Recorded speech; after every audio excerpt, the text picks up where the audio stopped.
Now we are free. We'll see you again. But not yet. Not yet.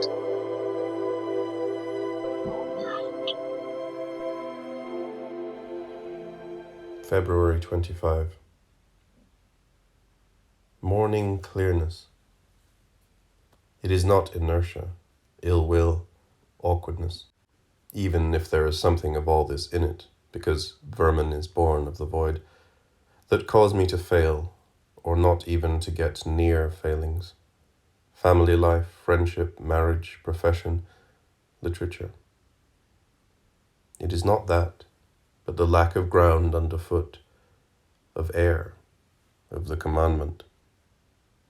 It is my task to create these, not in order that I may then, as it were, catch up with what I have missed, but in order that I shall have missed something, for the task is as good as any other. It is indeed the most primal task of all, or at least the reflection of that task, just as one may, on climbing to heights where the air is thin, suddenly step into the light of the far distant sun. And this is no exceptional task either. It is sure to have been set often before. True, I don't know whether it has ever been set to such a degree.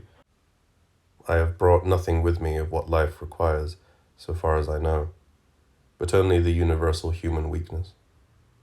With this, in this respect, it is gigantic strength.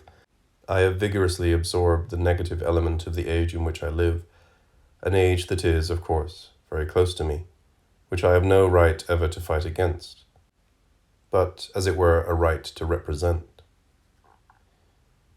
The slight amount of the positive, and also of the extreme negative, which capsizes into the positive, are something in which I have no hereditary share. I have not been guided into life by the hand of Christianity, admittedly now slack and failing, as Kierkegaard was, and have not caught the hem of the Jewish prayer shawl, now flying away from us, as the Zionists have. I am an end or a beginning. He felt it at his temple, as the wall feels the point of the nail that is about to be driven into it. Hence, he did not feel it. No one creates more here than his spiritual basis of life. The fact that it seems as though he were working for his food, clothing, and so on is beside the point. For together with each visible morsel he receives also an invisible one, with each visible garment also an invisible garment, and so on.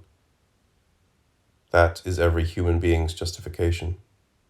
It seems as though he were underpinning his existence with retrospective justifications, but that is only psychological mirror writing.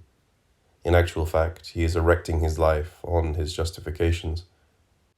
Admittedly, every human being must be able to justify his life, or his death, which amounts to the same. He cannot escape this task. We see every human being living his life, or dying his death. This achievement would not be possible without an inner justification. No human being can live an unjustified life. Underestimating human beings, one could conclude from this that everyone underpins his life with justifications. Psychology is the reading of a mirror writing, which means that it is laborious, and as regards the always correct result, it is richly informative. But nothing has really happened. After a person's death, for a short span of time, even on earth, a special beneficial silence sets in with regard to the dead person. A terrestrial fever has ceased. A dying is no longer seen to be continuing. An error seems to have been remedied.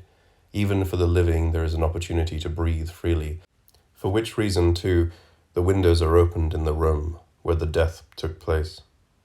Until then, everything turns out to have been, after all, only a semblance, and the sorrow and the lamentations begin.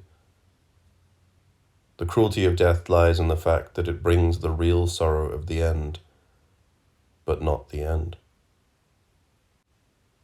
The greatest cruelty of death, an apparent end causes a real sorrow.